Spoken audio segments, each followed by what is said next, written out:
purpose is to pass a resolution to declare a state of emergency in case we have to have it with the storm that's brewing out there.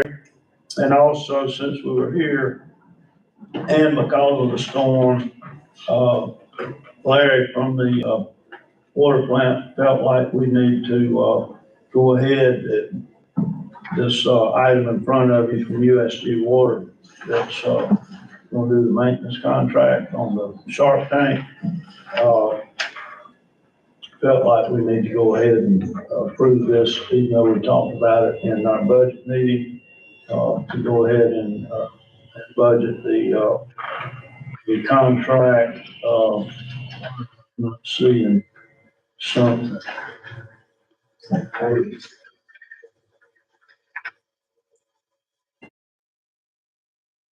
Well,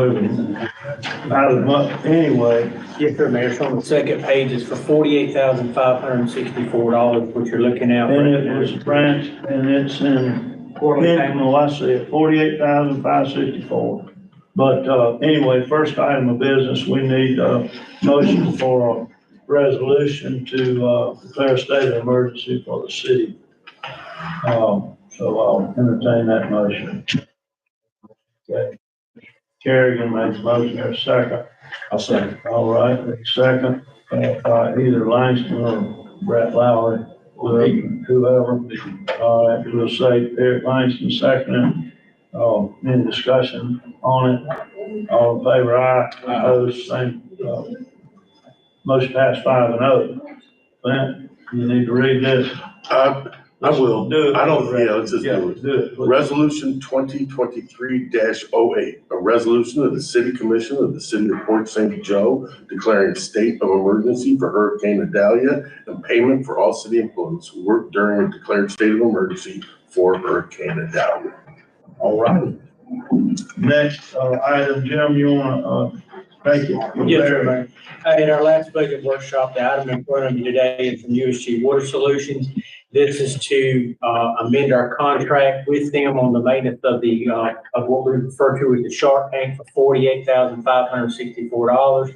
This is to put aeration in the tank and to give a new sample point within it. With everything we're doing today and trying to get everything back up and going, this would save us 8 days to get back with these guys to get the parts ordered up and get everything back.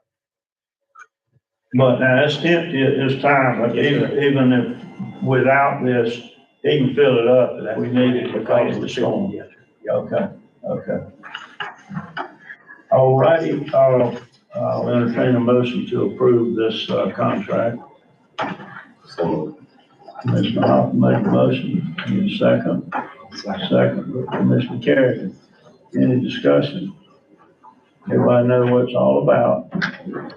All in favor, aye. Opposed, same sign, motion passed 5-0. Jim, you want to bring everybody up to date on the staff meeting this morning? Yes, sir, Mayor. We went through everybody's roles this morning to make sure every department is ready for Hurricane Michael. First couple of things we do is make sure that our staffing levels and that everybody has fuel. The last storm we had, the deficiencies were fuel and communication. So we should have 1,000 gallons of record gasoline, and then we also have about 500 gallons of diesel on hand this time, because we have our own storage facility this time. So gas has been taken care of. And if we have to, if we were to lose communications, we do have a fallback going back to the old style CB radios, which will be on channel 23. Your range is only 7 to 8 miles, but that was the deficiency we had last time. We were so dependent on cell phones, we had no other way of communication. We had to literally ride around to find each other. So we do have a backup there that we will be on channel 23. Cut that. The other things we're working on too is we have guys on site working on the main artery of the ditch that's on the mill site. We got a key on Friday from the mill site folks, so they're working on that. That's your main artery for your downtown area on drainage. Right now, town is so dry, we can handle a lot of water, so that is a good thing there. Both backup generators at the water plant and sewer plant have been tested as well. So as far as moving along with the progress of being prepared, at this point in time, we've done about everything. Kind of in a holding pattern. The last thing I saw, the storm was roughly 660 miles from Steinhatchee, moving at about 8 miles an hour, winds at about 65. So we're just waiting to see what the next, advisory have moving forward. Anybody got any questions or?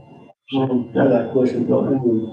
You know that the floods on 98, you say the mill site, it does that, help with the flooding on 98? It does. Your main, all the water flows out mainly from Highway 98. If you get it from about First Street all the way back to Industrial Road, all that is actually going through piping that goes under the mill site, and there's a ditch that's over there. So we got a key to it. Our guys are there now trying to clear up that big ditch to make sure that. Anybody else? All right, we'll stand adjourned. Thank y'all for the short notice, and hopefully everything will go smooth. Yeah.